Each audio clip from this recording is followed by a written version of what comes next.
Beloved friends, today we celebrate the second Sunday in the season of Lent, year A. Most of us don't struggle with believing in God. You know what we struggle with? It is letting God lead the way in our faith. Today we are introduced to the patriarch of three faith traditions who lived in a culture that valued stability and ancestry. Yet at the age of 75, Abraham stuns us by responding and following a voice that calls him to sever his identity, his kinship, and his father's house. Surprisingly, God does not tell him the full plan. Instead, he says, "Go to the land I will show you." That means Abraham cannot manage the outcome. But many of us would ask, what made Abraham worthy of God's interest in him? And what prepared Abraham for that very summons? Nothing specific tells us about Abraham before this experience, as much as we are made to understand what will become of him. Nonetheless, Abraham's faithful response is the starting point of Israel's history and faith. Today, it is this response that sets the stage for our Lenten observance, that is not giving up chocolate, but as moving away from sources of false security towards God. Abraham's call does not mean alienation as it symbolizes separation. This is because spiritual growth, purpose, and fulfillment of God's promises often require leaving behind familiar comfort zone, or in some interpretations, detrimental influences, because we cannot become who God created us to be if we insist on staying where we have always been.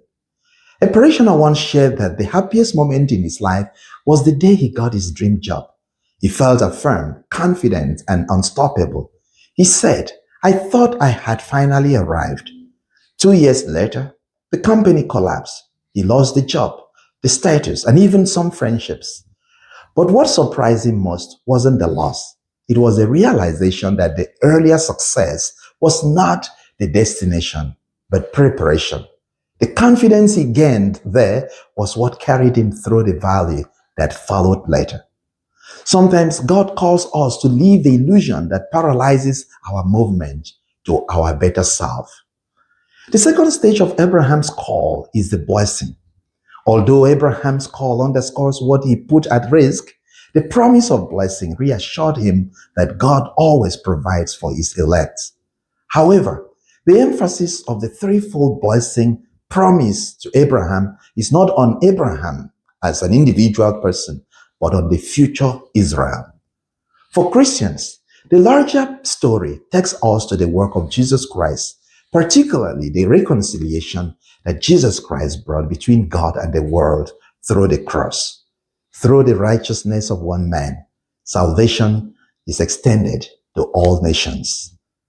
Now, the call to embrace newness and relinquish what has been is the connection between Abraham's story and our New Testament's reading today. In the gospel reading today from Gospel of Matthew chapter 17, Peter, James, and John see something overwhelming. Jesus is transfigured and God's glory breaks through. Moses and Elijah appear and Peter says what most of us would say, "Lord, it is good that we are here. Let us build tents." In other words, let's stay here. Let's freeze this moment because it is more comfortable. Then the cloud descends. In the scripture, the cloud always means one thing: loss of visibility. You cannot see clearly anymore. And that is when God speaks. "This is my beloved Son. Listen to him." There is a popular saying that if you want to make God laugh, tell God your plans for the future. Now, make no mistake, there was nothing wrong with Peter coming up with a plan, but he had to learn that his plan must always yield to what God's grace, where God's grace leads. The same is true for us today. Our life must always move according to God's plan, not ours. Lent is about God's grace interrupting our plans.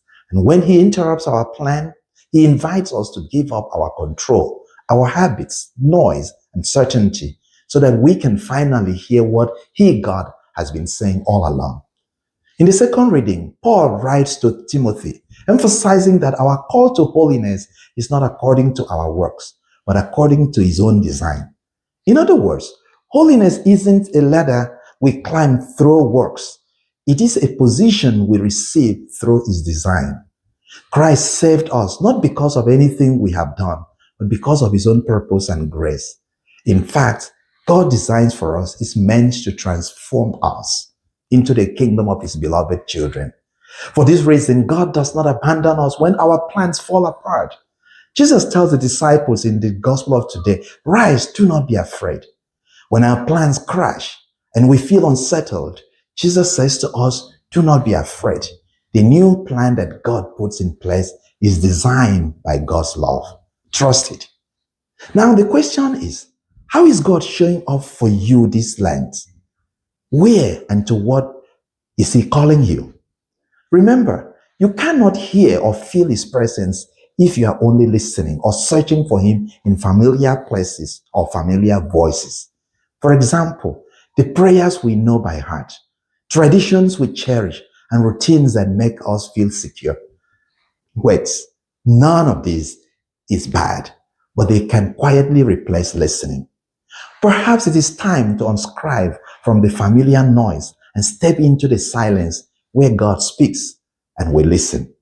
When we listen, we are open. And when we are open, we move from a state of self-reliance to a state of receptivity, allowing God to influence our journey, thereby creating a sacred space where transformation can occur, just as it happened in the life of Abraham. May God bless you.